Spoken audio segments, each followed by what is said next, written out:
So Lagos court, there's Igbo chief Frederick Nwajagu of terrorism charges sentenced him to 12 months for impersonation.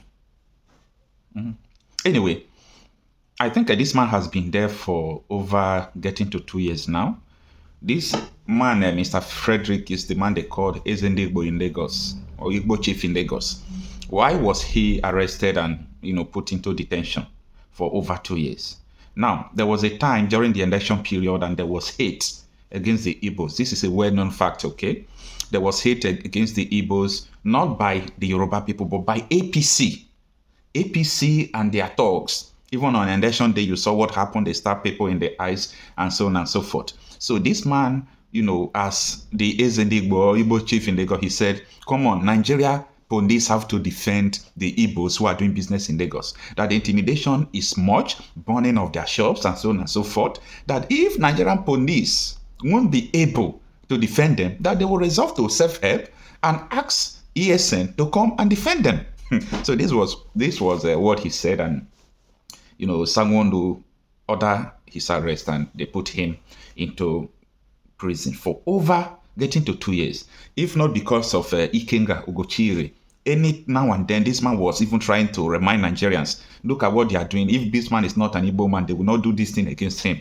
So later maybe they took him to court now, and the police presented him to court and asked court that this man is a terrorist. He's an IPOB member, he's sponsoring IPOB, and so on and so forth. So the court looked into the evidence they brought. As usual, the court strike most of the charges out and said this man is not a terrorist. So the issue of impersonation is like, what do court mean by impersonation? And sending him to 1 year imprisonment. And this 1 year imprisonment now, I think this man have stayed up to 2 years. So all those years he have stayed in detention, I think this case should be appealed. Okay, now the article reads that Lagos Court Igbo Chief Frederick Nwajagu of terrorism charges sentences him to 12 months for impersonation. Now, this is the details of the article. A Lagos State High Court sitting at Tafawa Balewa Square has discharged and acquitted Ezende Igbo of Ajao Estate, Lagos, Frederick Nwajagu, of all the terrorism fight against him following his incarceration in Ikoyi prison since 2023. On April 5, 2023, a Lagos State Magistrate Court in Yaba ordered Nwajagu's remand at Ikoyi Custodial Center, while subsequent efforts to secure his bail were denied by the Lagos State High Court. Nwajagu was accused of threatening to invite members of the indigenous people of Biafra to Lagos to protect the lives and property of the Igbo people if the federal government failed to safeguard them against attacks. However, the court convicted and sentenced him to 12 months imprisonment for the offense of parading himself as the certified chief in Lagos State, contrary to the Oba and Chiefs law of the Lagos State. Yara reporters gathered that Nwajagu, who was standing trial before Justice Yetunde Adesanya of Lagos State High Court since 2023, on 9 counts bordering on an attempt to commit acts of terrorism, financing terrorism, participating in terrorism, and meeting to support a proscribed entity, was discharged and acquitted on Wednesday, January 15, 2025. Chief Fabian Onwando, one of the lawyers representing Nwajagu, disclosed the court final decision in a statement made available to Sahara reporters on Thursday. Onwando said, "Is afraid Nwajagu is Igbo. Ajao Estate in Lagos was thrown into detention by Lagos State government for terrorism and other offenses, and allegedly for making a video warning Oluomo and other Yoruba youths to cease persecuting of Igbo and burning of Igbo-dominated markets in Lagos State, or else he would be compelled to invite IPOB to secure Igbo market and access in Lagos State." Now, before I go forward with the article, I think if Lagos State is reasonable, what they should do is look into the complaint this man is complaining. Are they really intimidating Igbos in Lagos? Are they really fighting them? Are they really burning their bushes? He's drawing the government attention to primary responsibility of the government to safeguard the lives and property of the people. But he was thrown into detention, and they leave him there getting to 2 years before they even try him and sentence him another year. So he is going to be there for good 3 years. This is not fair. This is not fair. So I think this is discrimination, okay? This is discrimination. So they now sentence him. They see that they don't have anything against this man, no evidence to prove him that he's what they thought he was. They now said, oh, you say you are a chief in Lagos, you are not a chief, you go 12 months imprisonment. Does that make sense? It doesn't. It doesn't make sense at all. Now, the article continues that the Lagos state government abysmally failed to prove any of the ingredients of the offense of terrorism charges against the young Igbo. And the High Court, Koram Adesanya J, discharged and acquitted him of all the counts of terrorism-related offenses. He was, however, convicted and sentenced to 12 months imprisonment for the offense of parading himself as a certified chief in Lagos State, contrary to the Oba and chief laws of Lagos State. Having been incarcerated for almost 2 years, he was ordered to be released immediately, he said. Okay? Owando said even though it was painful that Nwajagu was incarcerated, he maintained that the court victory is for Igbo people all over the world, especially those in Lagos State who are being persecuted and dehumanized just because of their tribal lineage. Okay? Now, the lawyer is explaining that he will be discharged, okay? Because he have already stayed for 2 years and the court has sentenced him to 1 year imprisonment, okay? Now, it says, he however vowed that their team will appeal Nwajagu conviction for parading himself as a chief in Lagos State, claiming that the prosecution did not prove the offense to warrant the conviction. He stated that Ezigbo institution is not recognized by the law of Lagos State and so have nothing to do with the Oba and Chiefs law. Also, the conviction offends the fundamental rights of freedom of association of Igbo in Lagos State, he said. I am happy to be among the counsels in the defense team who diligently offer their service pro bono. In other words, they offer it for free. So that is the end of the article as reported by Sowore reporters about this court case of Igbo and so on and so forth. So let me know what you think about this. For me, I have not been happy right from time that this man is being prosecuted for nothing. I believe that this is just nothing. For nothing.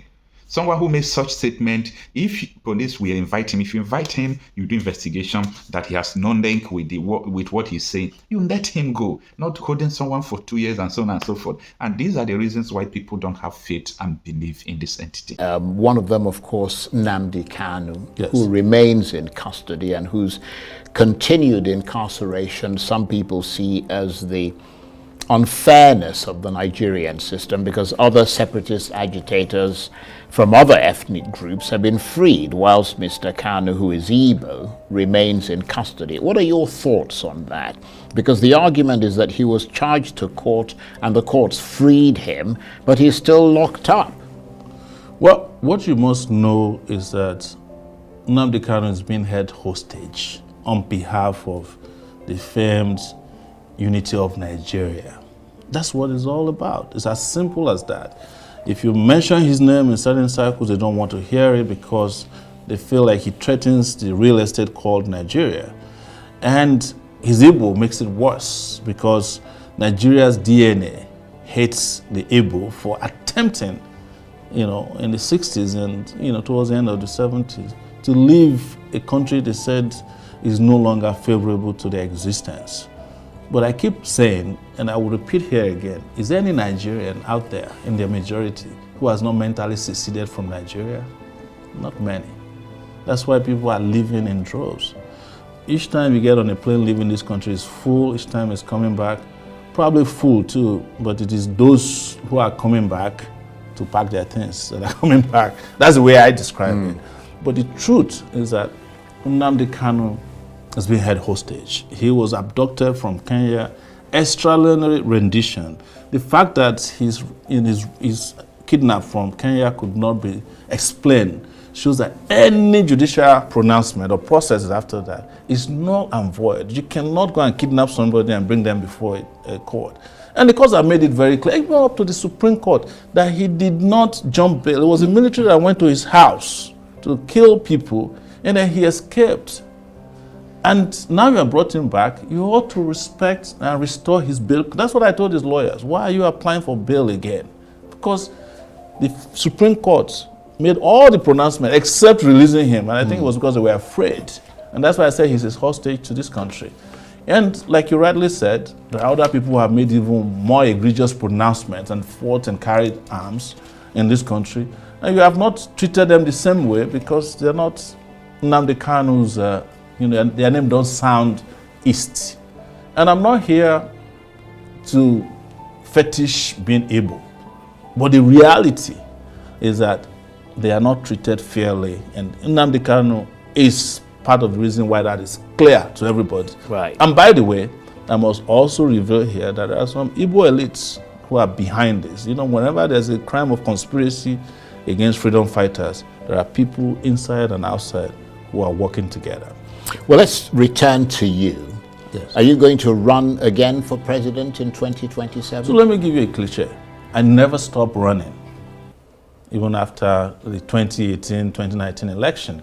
But that is not to say that I will be running perpetually for office. My goal is to make this country work in my lifetime. And do you have a master plan to achieve that goal? I have made it public. I was the first person to bring a digital master plan to bear on Nigeria.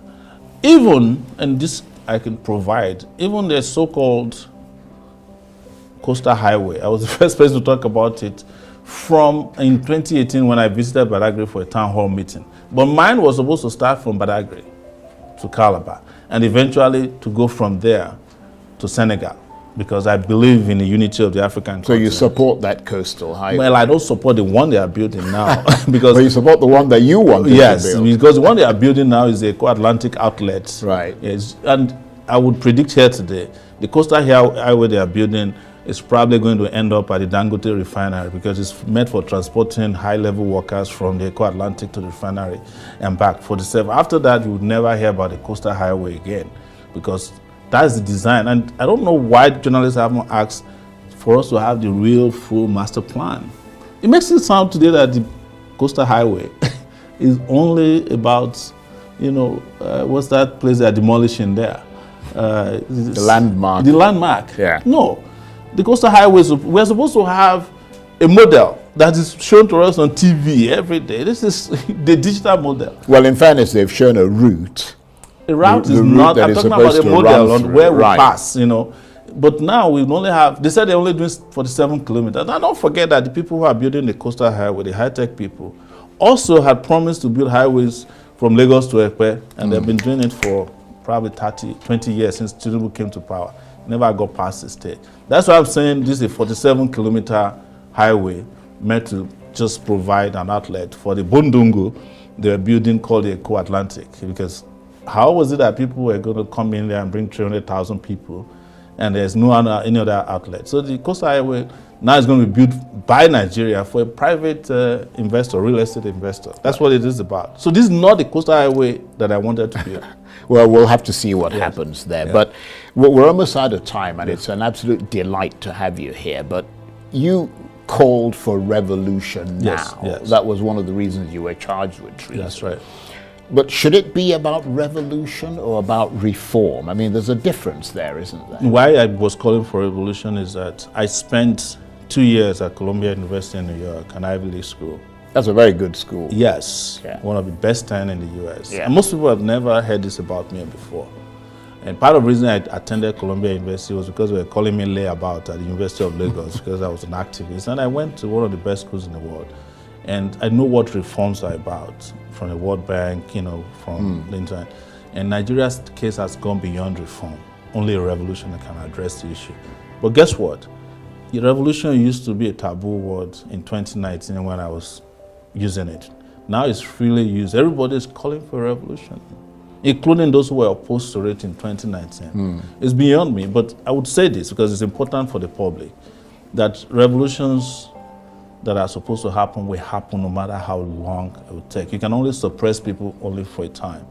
But the Nigerian revolution is building up. What builds up a revolution are the ingredients you have in place. And suppress of ethnic groups, suppress of free speech, journalists, taxation without responsibility, And I wanted to say about landmark that I was aware that they're not demolishing landmark just because they want to build a road. They had been targeting the landmark guy even before now.